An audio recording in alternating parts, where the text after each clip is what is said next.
How is he only a 90 overall? You have Richard Sherman, some old man who can't run for jack. You need to put respect on Zach Ertz's name and a bunch of other tight ends that should be higher than Rob Gronkowski. The man hasn't played since 2018. He's not going to be the NL MVP. And then he goes onto an Instagram live where he seems to have been under the influence, smoking a cigar. I don't think MVP is indicative of the best player in the league. Welcome back to GOAT Chat. We are sliding into your Thursday with another episode. We are on episode number 30. Thank you guys all for the support. Our Instagram has been pretty good. We just passed 200 followers. We're going to get to 300 soon, I promise. But, you know, we're on episode 30. We're going to start this off. We're going to start this one off. Pretty good number. You know, there's a lot of guys that you guys could pick from. Tommy, I'm going to start with you. Are you still going baseball here? Well, of course I am, Matt. I'm going to go with one of the best pitchers of all time, Nolan Ryan. What he did in his career was unbelievable. He pitched 27 seasons, which is just remarkable. I mean, he made his debut in the 60s, finished in the 90s. He had an 81.3 career WAR, 324 career wins. And the 300 mark in wins is something that you don't really see much anymore. We saw last year CC Sabathia got to 250 and they made a big deal about it, which, you know, it's still impressive, but 300, you know, that's on another level. And obviously it's because of the duration of his career. 27 years is remarkable in itself. A 3.19 respectable ERA. You know, there's so many stats that we can run through. 8-time All-Star, won a World Series, 2-time ERA title. So he had an incredible career. Nolan Ryan, one of the best to ever play the game. So he's my go, the number 30. Connor, who are you going to go with? Well, I'm going to have to agree with Tommy here with Nolan Ryan. Tommy mentioned CC Sabathia. They made a big deal about 250 wins. CC Sabathia hit 3,000 strikeouts, and that was a huge accomplishment. Nolan Ryan had 5,714 strikeouts. That is almost an additional 3,000 more than the 3,000 strikeout accolade that a lot of people strive for now in their careers. Another thing that Tommy didn't mention is Nolan Ryan had 7 no-hitters. 7 no-hitters in his career. That leads all of the MLB. He is also first in one-hitters and first in two-hitters with 18.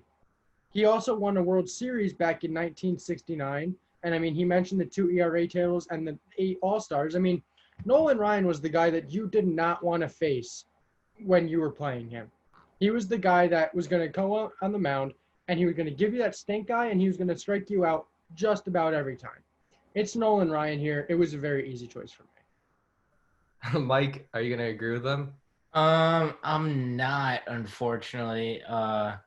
I think, you know, unfortunately you guys aren't, you know, the most knowledgeable about the NHL, right? But you guys are missing out on a big number 30 here, Marty Brodeur, one of the best goaltenders of all time. This guy leads all NHL goalies in all-time wins. Nolan Ryan had, 300-something wins, right? Marty Brodeur had 691 wins.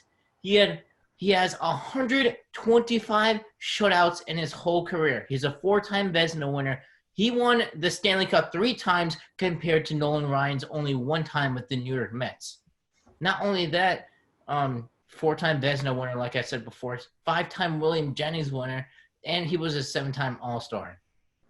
He has a 2.24 goals against average, top 10 in all the NHL of all time, and 912 save percentage. What more can you ask out of a goalie? He's one of the best goalies of all time. It's got to be Marty Brodeur here. Now, I don't think we can compare wins, though, because when you're a goalie in the NHL, you're on the ice just about every night, where Nolan Ryan's out on the mound once every week. So, I mean, his win achievement there, being out on the mound once every 5 days, stands probably higher than those 600 wins that a goalie has when he's out on the ice just about every night. It's not necessarily every night, you know. Marty Brodeur probably played three. It's not once every 5 games, though. I understand, but you're playing 162 games in the MLB a season. Compared to 1/5 of that, it's less than what a goalie plays in a normal NHL season, but it's almost the same amount. I don't Well- know. I don't think we can compare wins there. Well, Matt, yeah, Matt, why don't you give us your GOAT? it has to be Marty Brodeur. I mean, you guys, let's be real. You guys don't know a lot about hockey. You guys come on here and said you don't know a lot about hockey, but Marty Brodeur. I've never said that, Matt. All right. Well, if you said that or if you didn't, I don't know. But Marty Brodeur is definitely one of the best goaltenders to ever play in the NHL. I mean, when you're a goalie, when you're a young goalie coming into the league, you want to be the next Marty Brodeur. And maybe we'll see some flashes of some goaltenders. Mackenzie Wood and Carter Hart maybe could live up to what Marty Brodeur did. But he was such a consistent goaltender for the New Jersey Devils, and then ended up going to the St. Louis Blues at the end of his career. But he was an amazing goaltender. Growing up watching him, playing him in the video games, just a great. He really measures up to the whole GOAT like whatever we want to describe it for our show. And 30. The only person I was thinking about going also was Steph Curry, just because of how he kind of revolutionized the 3-point game that we see now in the NBA. But Marty Brodeur, I had to go with him. He levels up Nolan Ryan and Steph Curry and whoever 30 you want to pull out. Okay, if you don't want to necessarily compare wins to a goalie in the NHL and a pitcher in the MLB, that's fine. But Marty Brodeur ranks first all time in the NHL in wins, while Nolan Ryan only ranks 14th in the MLB all time in wins. So I feel like when you look at the two players, it's not necessarily comparable. I just think Marty Brodeur is the better player. No offense to Nolan Ryan. He's a fantastic player, but Marty Brodeur is just on another level. I mean, you guys have both said that we didn't pick him because it's our lack of hockey knowledge, but I mean that's it is. Like, but I that's mean, not the reason why I didn't pick him. Even if I was a hockey fan and I knew who he was. okay, we can't go to that level, because if you grew up watching hockey, you might have. I wouldn't say you 100% would have picked him, but you might have been swayed to go one way. I'm not discrediting any of your knowledge or anything. I'm just stating the obvious here. Nolan Ryan was this pick for me. I've had him written down since we've been doing these go to the numbers, because Nolan Ryan was just so dominant. He had 5 seasons. I don't want to throw out a random number here. Let me look it up here really quick because I have it up. I mean, we could also talk about how Nolan Ryan was 34 too, for part of his career. Tommy, you even said you might have gone to him 34 if there wasn't any other. I may have, but I don't know. You look at what he did, though, throughout his career. I mean, 5,714 strikeouts. That's insane. He's the all-time leader. I mean, all-time leader, and that's never going to be touched. Not even close. You're right, Connor. I mean, no one will even come close to that. And that's like, I mean, you guys all know baseball. That's remarkable. Almost 6,000 strikeouts. Most people don't even get to 3,000, and he almost doubled it, like Connor said. I mean, it's remarkable. And we're not discrediting your guy. I mean, hockey and baseball are hard to compare, I think. I mean, Has he ever won the Cy Young award? He has not won a Cy Young. no? No. Oh, I'm sorry. Well, That's honestly surprising considering how, dominant he was, but he didn't win it. Marty Brodeur won 4 Vezina trophies, which is the same thing as the Cy Young in the MLB. I mean, Connor, you might be used to playing golf, but 4 is better than 0 at this point. I'd say I'm going to ignore that. Another interesting stat about Nolan Ryan is we don't see a lot of complete games anymore in the MLB, and we haven't for the past however many years. Nolan Ryan, throughout his career, had 222 complete games. That's remarkable right there. When a team isn't having to dip into their bullpen and they can rely on their starter to give them 9 innings every time, 222 times in his career, that's impressive. I feel like a lot of that is attributed to the way that the game was played back then. You saw a lot more pitchers pitching complete games more often, and now you see a lot of the managers in the MLB wanting to preserve their starting pitchers and keep them healthy, keep their arm healthy. We know how much of a strain pitching in the MLB can have on your elbow and your shoulder and all that. So I think that's just a difference in how the game was played. I'm not – listen, 222 complete games is fantastic and all, but I feel like at least half of that was contributed to the time in which Nolan Ryan played. I mean, we can't sit here and try to compare these two different sports. It's pretty hard, but both these guys are GOATs in themselves. I think that if anyone else has anything to say, they could say it, or we can move on to our next segment. We're all good? All right, we'll move into our next segment next. Welcome back to Go Chat. We're going to jump right into some NHL talk. The NHL is now in the second round. A couple games have ended. We're going to go around. We're going to give our thoughts on each one of the series, who we think is going to win and finish the series as the winner, and we'll meet in the conference finals with the opposing team. So let's start off with the Colorado Avalanche Dallas Stars series, a series that has really shocked some people as Dallas is now up 2-0. They're going to be playing Wednesday night, so you guys will be seeing this episode after Game 3 is over, but we're recording it before Game 3 starts. Anyways, Connor, do you think Dallas is going to continue their hot streak, or do you think Colorado is going to bounce back? I definitely do. I picked Dallas to go into the conference finals. Again, the Golden Knights there, we'll get into later. But I think a big piece for Dallas throughout the entire first round of the playoffs and then these first two games has been Tyler Seguin. He's been playing really well. And did I mispronounce the name? Tyler Seguin. I was looking at stats earlier, and he's been playing good. He's been scoring some good goals. He has quite a few assists. So I think if he continues that play, not only could they win this series rather quickly, but I could see them even giving up a fight to the Golden Knights. All right. Tommy, what do you think? You're going to side with Connor, or you're going to go with the Avalanche? All right. I'm sorry, but yeah, I am. I think that they've played really well. Obviously, they took the first series 4-2, and their offense played really well in all the games that they won. And they've gotten off to a hot start in this series. And, I picked them for the last pick 'em, and they won, so that was great. And, I had them going pretty deep into the postseason as well. So, I think they're going to keep it going, and, I think they're going to keep rolling. Matt, what do you think?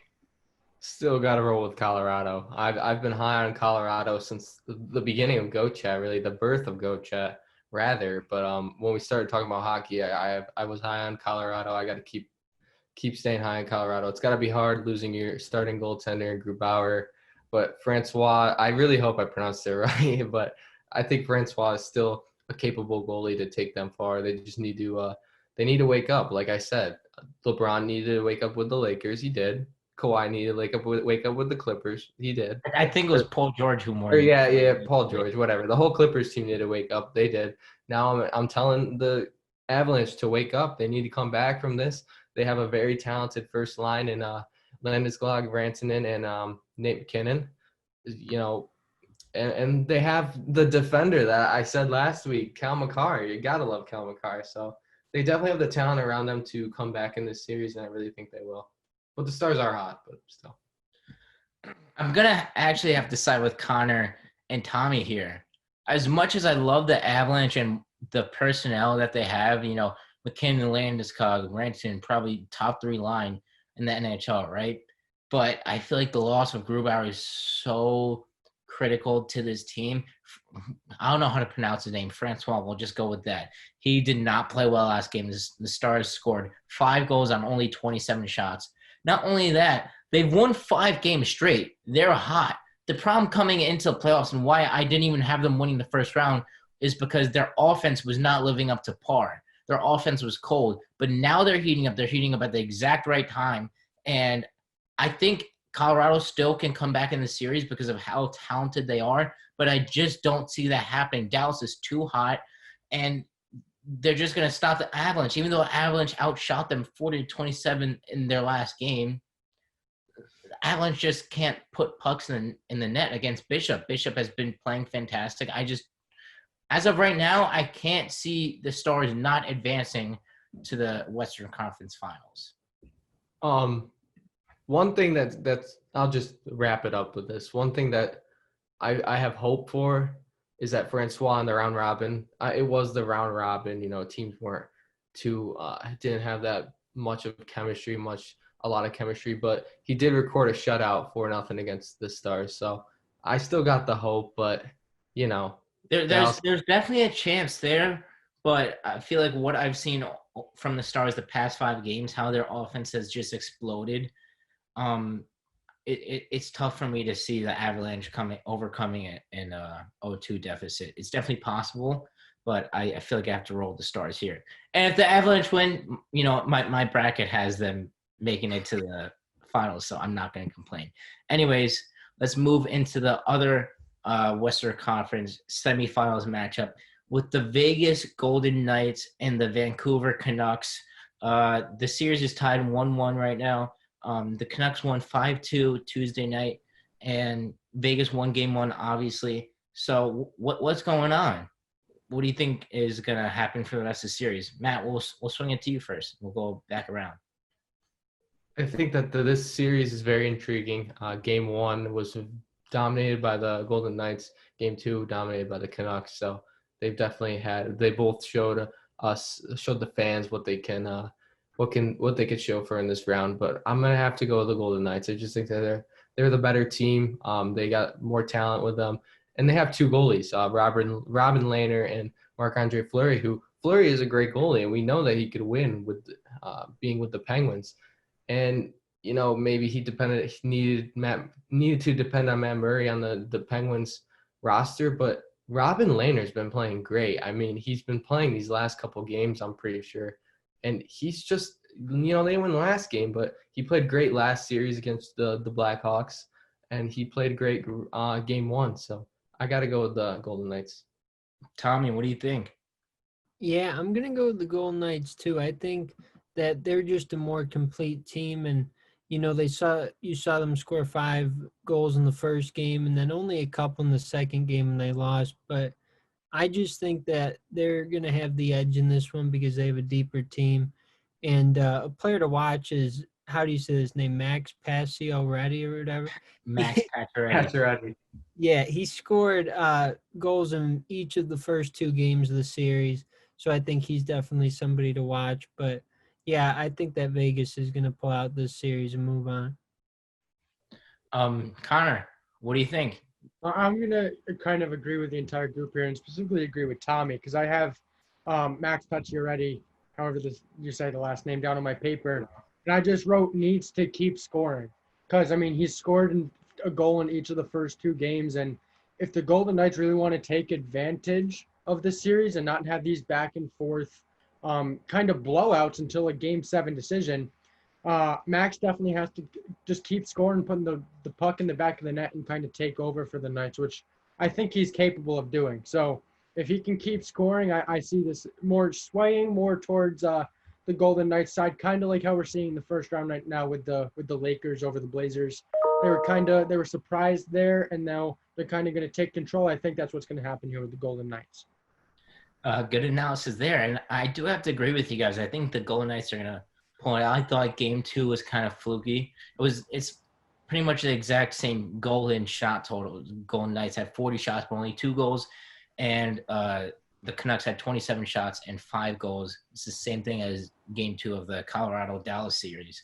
But I think in this case, I think Vegas has the chance to bounce back. I feel like Vancouver's a less talented team than what Dallas is, and I feel like Vancouver is not as hot as what Dallas is. Like you guys mentioned Max Pacioretty. I also think of Alex Tuch, who has scored a goal in the first 2 games of the series too. Some amazing, brilliant, dazzling goals. So I think the Vegas Knights are going to come out on top. And Matt mentioned Robin Lehner. They also got Marc-Andre Fleury, who I don't really understand why he's not starting. Their coach, Pierre DeBoer, said that, it's not what Marc-Andre Fleury hasn't done. It's what Robin Lehner has done.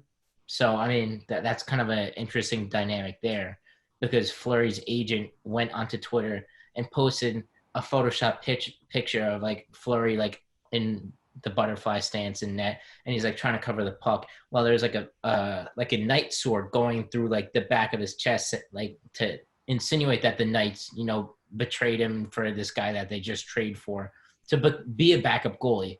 So I feel like that might have thrown their dynamic off last game, but I think the Vegas Knights have the talent and the experience to continue to the next round. Anyone else have anything to say until we move into the Eastern Conference? No? All right. Let's start off with Philadelphia and the New York Islanders. Very interesting series so far. Islanders won the first game 4-0, shutting out the red-hot offense that the Flyers have. What do you guys think? Tommy, I'll start off with you first since I started off with the other two guys the last two times. Yeah, I think that the Flyers are going to win this. In the end, obviously, the Islanders came out of the gate in a major way. They played really well in the first game, won 4-0. But I don't know. I just think the Flyers are an overall better team.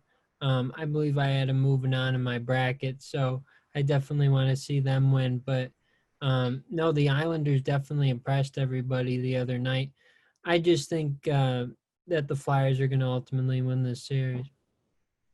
Matt, what do you think? I gotta stick with the Flyers. I had them winning my Stanley Cup. Gotta keep it going. I did buy the Islanders in a previous episode. Kind of was criticized for that, but kind of was the right choice myself. So I'm pretty proud of that. But the Flyers, Carter Hart, hoping for a bounce back.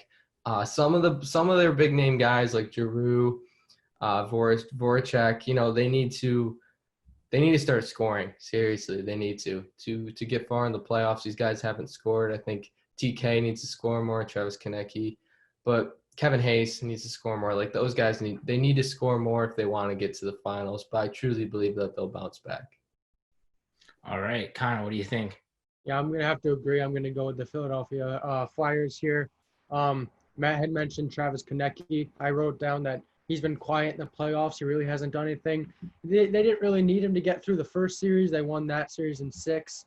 After going down 1-0 in this series, they may need those big players, like Matt said, to step up. And if they don't step up, they may not get out of this round. Or if they do, they're not going to win a championship if these big name players aren't stepping up. So they need to start looking for those bigger names to step up if they want to get through this round. But I do see them stepping up and getting through. You know what? I feel like it's kind of, an interesting dynamic concerning, the Islanders are such a well-run, structured defensive team. Barry Trotz has done a fantastic job. And you see, like, at the beginning of the past 2 seasons, how they've come out of the gate so hot, and how I mentioned this in one of our first couple episodes, that watch out for the Islanders because they always come out hot at the beginning of the season. And this is kind of like a brand new season. So I don't know. It's kind of tough. Here's a very interesting stat. After defeating the Flyers 4-0 on Monday, the New York Islanders have now given up just 6 5-on-5 goals in 10 playoff games. Their defense is absolutely phenomenal. I don't know. I feel like the Flyers definitely can bounce back. Anthony Beauvillier and John Gabriel Pajot have been amazing for the Islanders. I honestly have no idea who's going to win this series. The Flyers bounce back from losing 5-0 to the Canadiens in Game 2. Are they going to be able to do it again? I feel like the Islanders are a much tougher team. I have no clue what's going to happen. I guess I'll roll with the Flyers just because, they are the more talented team overall, but they definitely are not as well coached as the Islanders are. I would not be surprised one bit if the Islanders, even if they win the Stanley Cup this year, I wouldn't be surprised with how well they're playing right now. That game actually did just start, so we obviously don't know what happened in Game 2. But you guys will know watching this, but we don't. Okay. Anyone else have any other comments? Nope. All right, let's move to another good series with the Tampa Bay Lightning and the Boston Bruins. The series is tied 1-1 now. Connor, you got the Bruins and winning the Stanley Cup. What do you think? I stick to my prediction. Bruins are going to win the Stanley Cup. A lot of people kind of pushed the Bruins to the side when Tuukka Rask kind of opted out and said he was done for the season. And then, how do you pronounce that name? Halak Yaroslav Halak. Halak. He struggled in game 2 there against the Lightning. He didn't have that great of a game 2. But I made a bold prediction or a pick'em segment on Monday and said that Paul George would come out and have a good game 5, which he did. He scored 34 points. So now I'm going to make another bold prediction. I'm going to say Halak is going to come out hot for game 3 and give a shutout. Shutout. I like it. I like the confidence. And the Bruins Oh. are just going to roll right off of that, and they're going to continue, and they're going to go right up the ranks, and we will see them at the end of the playoffs holding that trophy. All right. Tommy, what do you think? You got the Lightning win the Stanley Cup. What's your response to Connor? Yeah, I'm going to disagree with Connor here. Like you said in my bracket, I have them winning the whole thing. So I do have the Lightning winning this series, obviously, but they're starting to play better. You saw in the first game, the Bruins got off to a really hot start. They were up 3-0. And then Tampa Bay, they came back. They scored 2 goals late. Obviously, it wasn't enough. Time ran out, and they weren't able to get the win. But then they bounced back with a big overtime win in game 2. Blake Coleman with a couple of goals. So they're looking better. And, I think that they're going to start to get rolling. But like Connor mentioned, the Bruins are a great team. So I'm looking forward to the series. It's going to be fun to watch. But I just think, coming off of that overtime win, Tampa has the momentum, and I think they'll win game 3. And I'm hoping the whole thing so my bracket doesn't get messed up. But, yeah, we'll see. It'll be fun to watch. I like the analysis, Tommy. Matt, excuse me. What do you think? Who's I coming got out it. victor? My bracket is the Lightning, but I got to side with the Bruins. I think I agree with Connor. Everyone pushed them away when Rask left for family issues. I'm pretty sure that's what it was. But Halak is still a great goaltender, and I could see them getting past the Lightning. The Lightning on paper, they should win it, but that's just not how it's going to work. Maybe if it goes to overtime, every game the Lightning will win because that's kind of who they are, But, it is the Lightning. They choke most years. They're like the Buffalo Bills of the NHL. So, got to go with the Bruins. That first line is amazing, too. I got to disagree. No, with really? Connor here. You're disagreeing because you have the Lightning winning. Well, I'm also disagreeing because I genuinely think that the Tampa Bay Lightning will come out on top in this series. I have the Colorado Avalanche making the finals, but they're down 2-0 and Dallas is hot right now, so I picked Dallas. I'm taking what I saw in the first 2 games, and I'm applying it to what I think will happen through the next 5.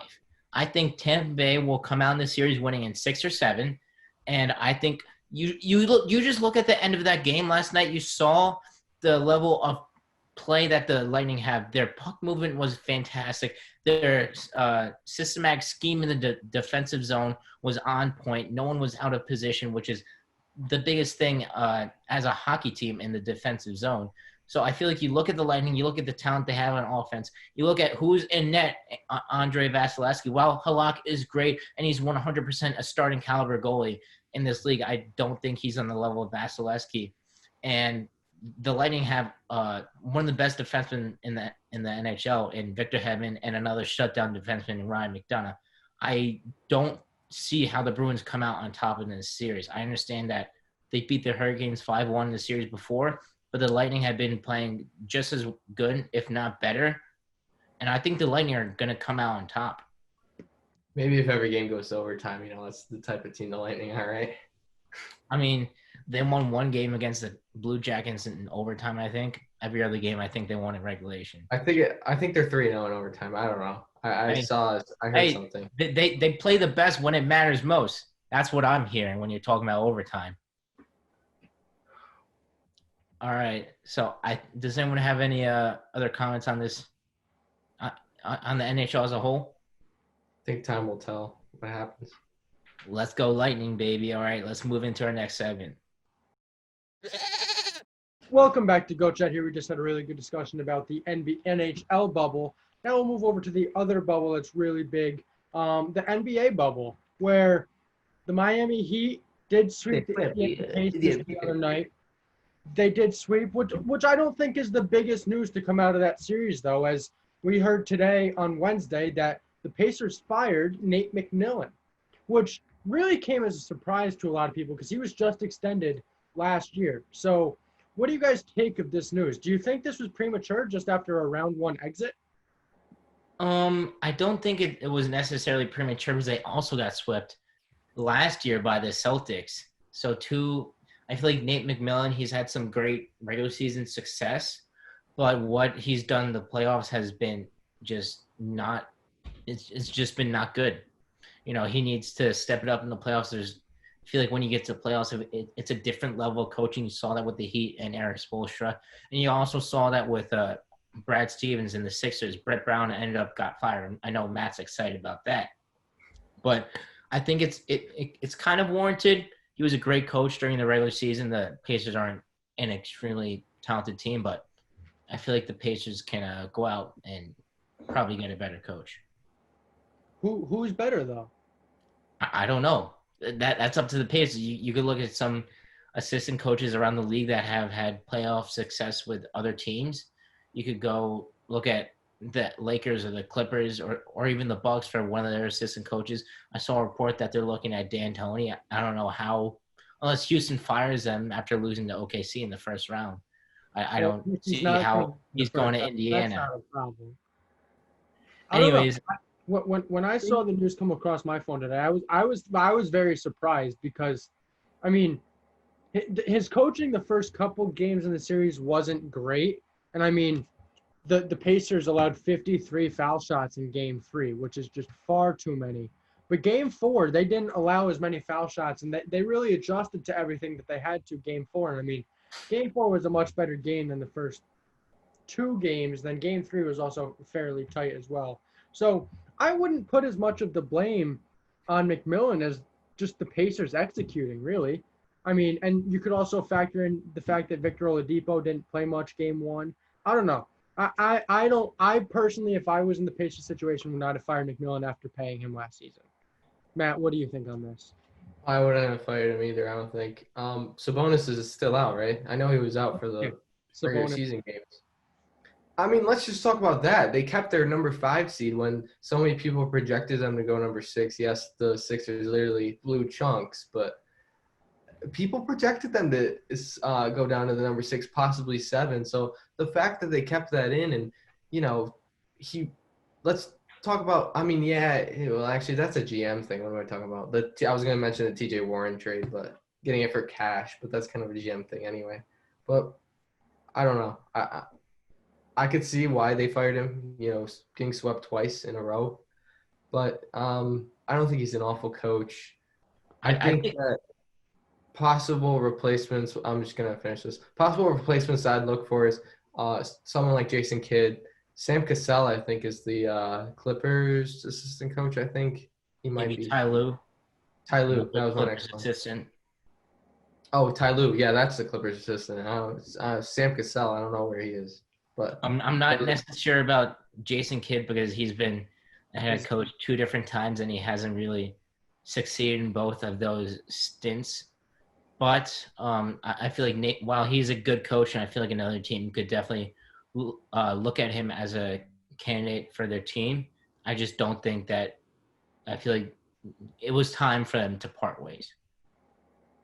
I mean, Matt mentioned TJ Warren. How about McMillan utilizing TJ Warren when he was hot? I mean, TJ Warren was the MVP of the bubble. Throughout those 10 games, TJ Warren was the best player in that bubble. Damian Lillard. 100% Damian Lillard was the best player in the bubble. Damian Lillard in the last 3 games, maybe, but TJ Warren was overall consistent throughout all 10 games that they played in the regular season. No, Damian Lillard was better. Yeah, I mean, he was the unanimous MVP while TJ Warren was really good. I feel like Damian Lillard was on another level. The Blazers had to fight for a playoff spot. The Pacers already clinched it. TJ Warren, it's just not comparable between the two, between what Damian Lillard did and what TJ Warren did. Well, TJ Warren did have probably a top 3 bubble performance. Well, anyway, that's not my point. My point being is McMillan rode the hot hand and led them to more wins and keeping their 5 spot, which is kind of what Matt was alluding to. Mm-hmm. I understand that and all, but I feel like his lack of playoff success has, put him in the trash can for the Pacers. Actually, if I think I'm correct, the Pacers were 4 and the Heat were 5. The Pacers were the 4 seed. Oh yeah, weren't they? Yeah, I don't know because there's no home. The Pacers were the 4 seed. Well, So they anyways, we all gave our thoughts on the firing and the series. Tommy, what do you think? Yeah, I'd have to agree with you. I mean, it may be the right decision, but right after right after they get eliminated, it might be a little early to do it. I would think that you'd want to like take maybe a couple days to think about. But like you said, they've been swept the past 2 years and eliminated from the postseason, so I can understand that their frustration of getting knocked out 2 years in a row, but.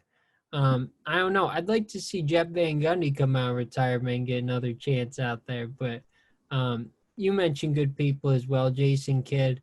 I'm not sure who it would be, but I'm sure they'll find somebody that fits the team well. Matt, why don't you kind of give us your rundown of the Brett Brown firing and who you could see as potential replacement for the Sixers?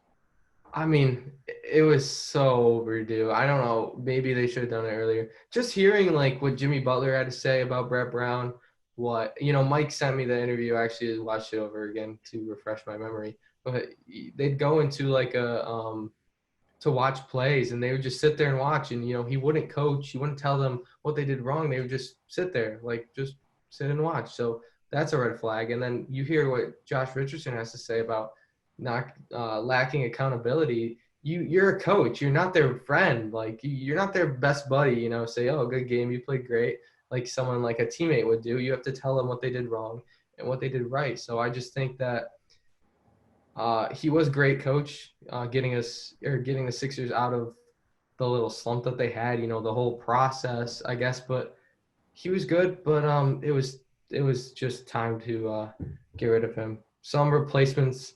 I heard they're really interested in Tyronn Lue. I think Tyronn Lue is a good coach. He with LeBron. But I was very interested. I heard Jay Wright, the Villanova coach. I don't think it would happen, but that would be the most intriguing one. He did say that he would be interested in an NBA, maybe an NBA coaching in the near future. What the lack of accountability kind of reminds you of? Kind of reminds you of Dallas last year with their wreck of a coaching staff with Jason Garrett, Coach Clapp, right? I feel like it kind of reminds me of that last year and how there was a lack of accountability in Dallas and how that kind of needs to be fixed, similar to Philadelphia. I think Philadelphia is very talented on paper. They got Embiid, Richardson, Simmons, Tobias Harris. I like Tobias Harris a lot. You know what I mean? I feel like they do have a good roster. It's not necessarily the roster that maybe could win a championship, but easily get to the conference finals. So I think a coaching change was definitely needed there. I think they need to get rid of more players too. I think as much as I like Horford needs to be at the door. Too expensive. I think Horford needs to be at the door. He does not fit with the Sixers at all. I think Horford and Harris should go. That's my opinion. I think I'm salty. I'm still salty about that Jimmy Butler, how he left. I feel like if Brett Brown might have been fired, that he might have not left. Who knows? But still a little salty by that. I think Jimmy Butler was definitely the better player, and they kept Tobias. Oh, no, 100%. And he was the closer for the Sixers in that playoffs. Without Jimmy Butler, they're not going 7 games and nearly going to overtime in Game 7 against the Raptors. No shot they're doing that without Jimmy Butler. Well, the Heat welcome Jimmy Butler with open arms, and I mean he's kind of dominating right now for the Heat, so we'll take it. But actually, one thing about Jimmy Butler that we do have to watch out for is he didn't play a lot. He didn't play at all in the second quarter of Game 4. He had a shoulder strain. He only played 20 minutes, I think, and scored 6 points. So I mean, obviously, with the rest that he can get with Milwaukee and Orlando still playing their series is definitely going to be good for that. But that could be a potentially injury watch to watch out for maybe Game 1 of the second round. But other than that, I think there's only one more major headline coming out of the bubble right now, and that's a couple episodes ago we had which LA team is in more trouble right now, the Lakers, the Clippers. I'm going to confidently say that neither teams are any longer in trouble. I think both of them have really found their rhythm, and they'll be meeting in the Western Conference Finals. What do you guys think about that? Tommy, you go first. You didn't even get to talk in the last part. Tommy, give us your thoughts on whatever situation you'd like. Yeah, no, I definitely agree with you. I think that both teams will be fine. You look at their rosters, they both have a lot of depth, and I think they're going to be fine. Obviously, they faced some really good teams in the first round, and they've given them a little trouble. The Trailblazers, they have a really strong team, but I don't think it's going to be enough. You see this series, it's a 3-1 right now. And with the Clippers in Dallas, that's been a little more competitive, obviously, 3-2 right now. Dallas they've been playing well, obviously, but I agree with you, Connor. I think it's definitely the Clippers. I just think they have an overall stronger team with Kawhi there to help them move to the next round. And yeah, I agree. I think that we'll be seeing them in the Western Conference Finals, and that'll be a great series, I think. I think it's good for basketball in the city of LA as well to have them meeting there. But it'll be a lot of fun. I have the Clippers in that one on the bracket, but I mean, you look at both the teams. I watched the Lakers the other night. They look great as well. So that'll be a great series. Hope we get to that point. Matt, what do you think? So when we did the trouble, I went on and I said the Trailblazers was pretty much a one. I think the media was blowing it out. I thought they were like a one game thing, and I still think that. I mean, we saw Damian's not playing tonight. They play tonight, yeah, not tonight. So I think the Lakers are gonna take the series, and I think that the Lakers are I predicted them to win. I still think they're gonna win, and I think even more that they're gonna win. Just seeing the Clippers, what they've kind of done. I wouldn't count out Dallas. I think Dallas is gonna win in 7 still. I think Dallas is gonna win in 7. I'm just confident. Porzingis, he's got to come back, and I think that if Paul George plays bad, they're done. I think that the Jazz would even give them the Jazz. I can see the Jazz beating them next round too, with Donovan Mitchell's hot hand if they beat the Nuggets. I just don't think. I think that Kawhi needs Paul George. I think Kawhi has. So many people were like, "Oh, Kawhi this, Kawhi that, Kawhi." He took the Raptors to the finals. He really didn't. Raptors are a great team. We see that now. The Raptors are a great team. Yes, But without Kawhi. Mike, don't even make that face because that Raptors team had a. The Raptors team is so hot. They scored 146 points against the Brooklyn Nets, and I'm sorry. He was the team that put the Raptors over the top of the league, okay? Sure, but he didn't bring them there because they had the upcoming Pascal Siakam. Yeah. Still a very dynamic Kyle Lowry. A good Marcus Gasol. No one's talking about Marcus Gasol. Okay, you're talking about Siakam. Siakam is a much different player this year than he was last year. Okay, stop with this whole Kawhi thing and just admit it. Kawhi is not. Kawhi is a great player, 100% top 5 player, but he didn't carry that Raptors team as much as people are saying. He was the best player. He was the key player because obviously hitting that game winner against the 76ers, but he wasn't the only player on that team. That team is unbelievably talented, and Kawhi needs Paul George to win this finals. Just like how Kawhi needed the rest of the Raptors team to win that final. You could say that about any other player in this league. Of course, other star players need star players. Just like LeBron needs AD and AD needs LeBron, right? Just like Luka Doncic needs Porzingis, like you saw last game when he shot the game before that. Did he? He didn't need Porzingis the game before that. Okay, what happened last game? What happened most recently when the Clippers put their attention on him? Paul George was shooting miserably. Okay, Kawhi Leonard doesn't need Paul George to go off for 30 points every game. He just needs him to be like the star player he is and score 25 points a game. That's what Kawhi needs. Kawhi can carry this team to the championship, and that's what he's going to do. You saw that in the last game against the Mavericks as he came out absolutely firing against the Mavericks, shooting very efficiently, and Paul George closed the game for the Clippers. You have to stop saying that Kawhi can carry these teams that are more than capable of making it without being carried. If Kawhi can play just average basketball like the star he is, there's no carrying needed. I mean, if you look at Kawhi on a pedestal right now, Kawhi because he's the best player in the NBA. He's the best player in the NBA.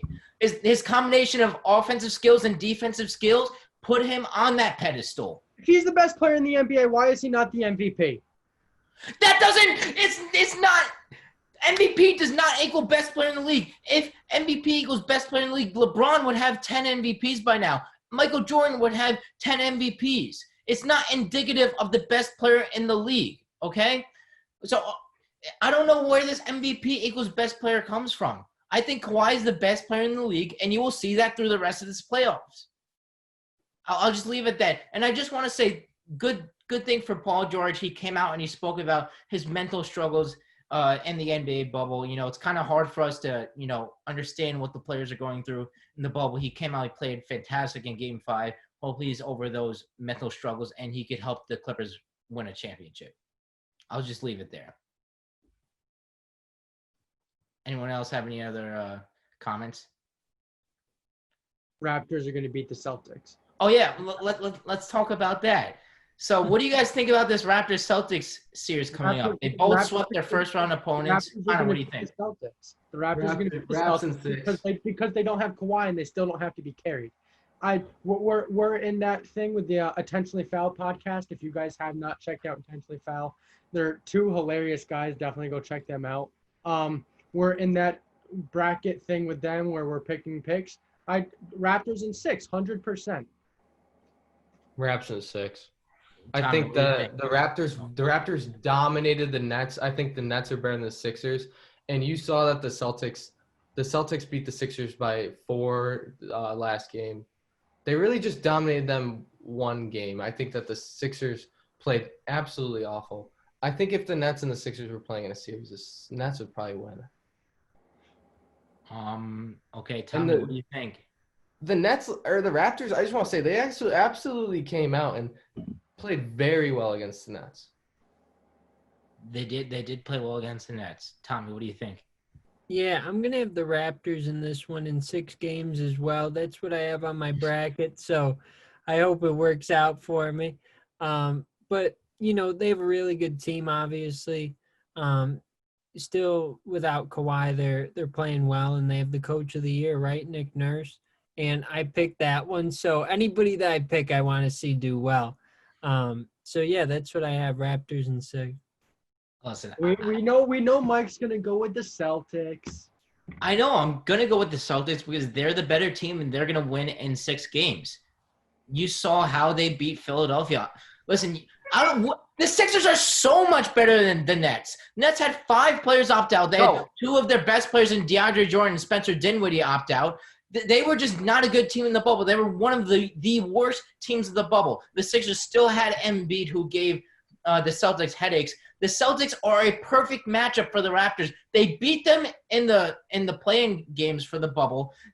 Listen, their length at the guard position are going to bother Kyle Lowry and Fred VanVleet. And I don't know who's going to stop Jaylen Brown and Jason Tatum. Who's going to stop them? You got Spicy P and who else? Who else is guarding them?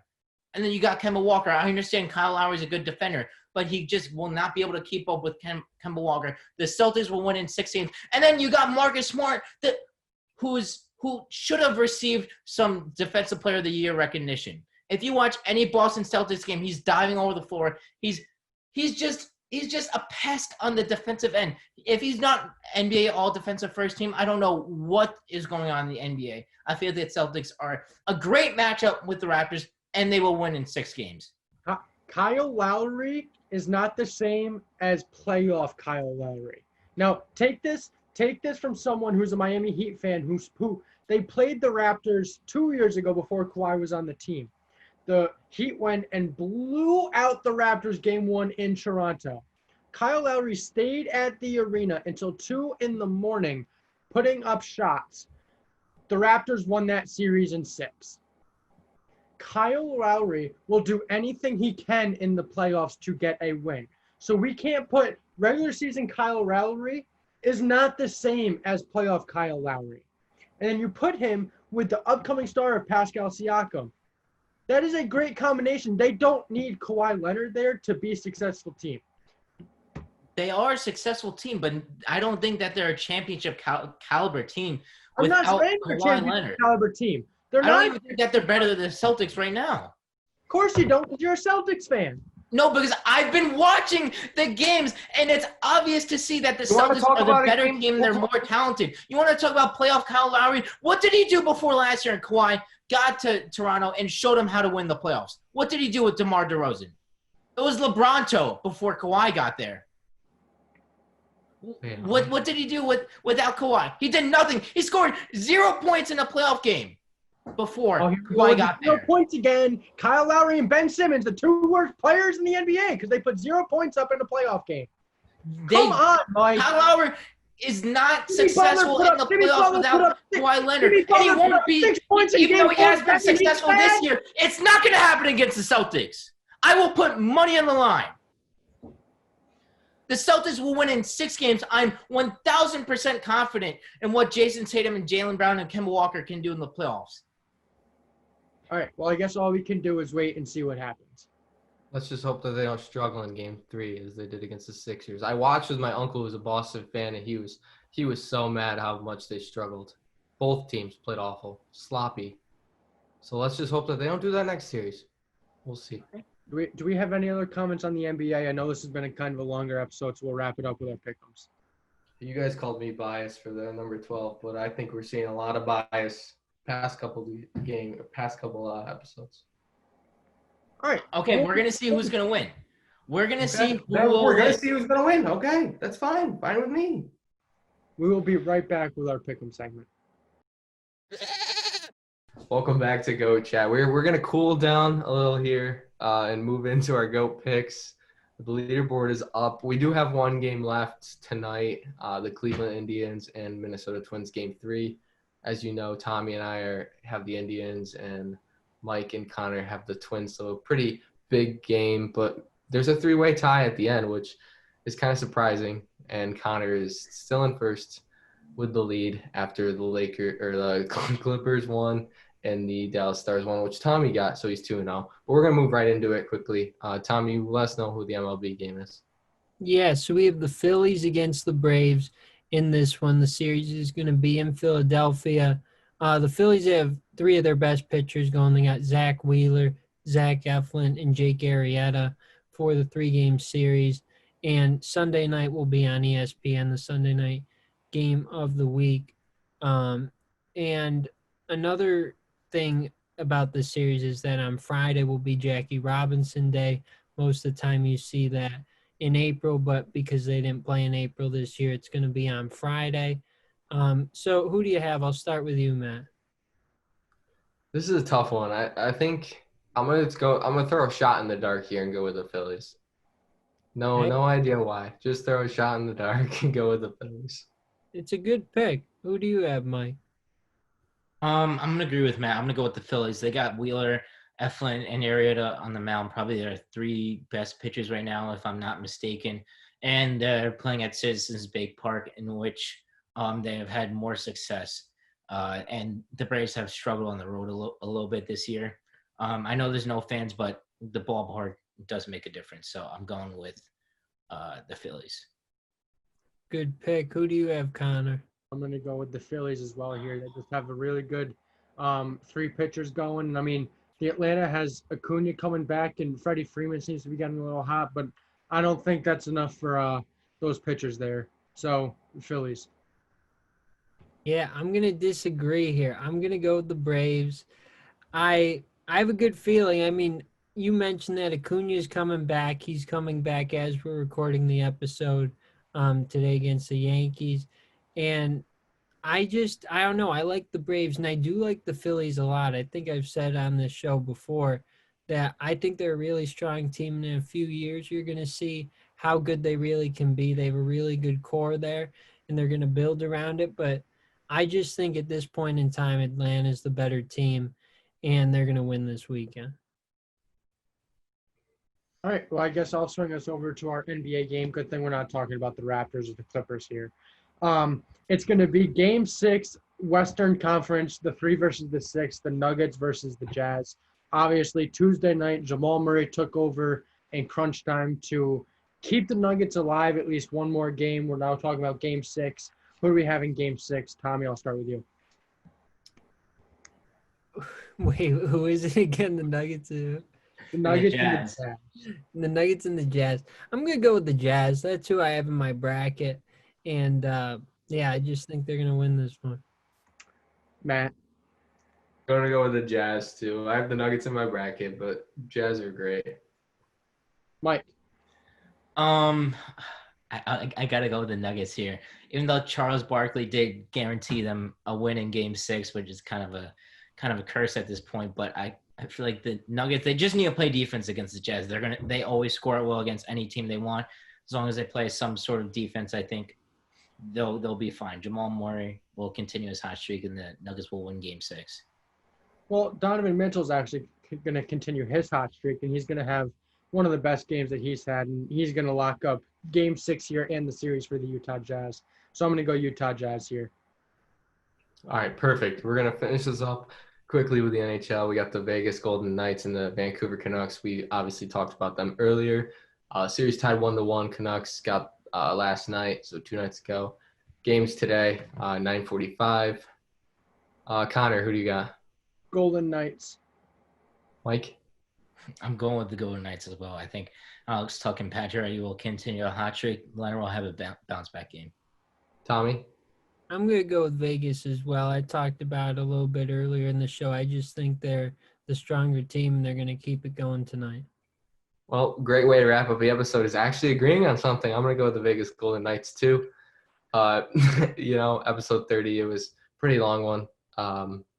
It's the playoffs. We got to talk a lot. But other than that. Mike just had good opinions. Like it would have been nice and easy flowing, but it's okay. It's what brings in the views, hopefully. I can't wait to see who's hoisting that NBA trophy at the end of the It's season. not the Celtics. And you see Kawhi Leonard hoisting the trophy as the best player in the NBA.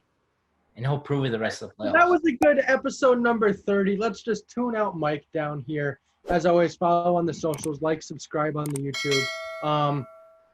That's pretty much it. I guess we'll be back on Monday for episode 31. Big number there. Is it?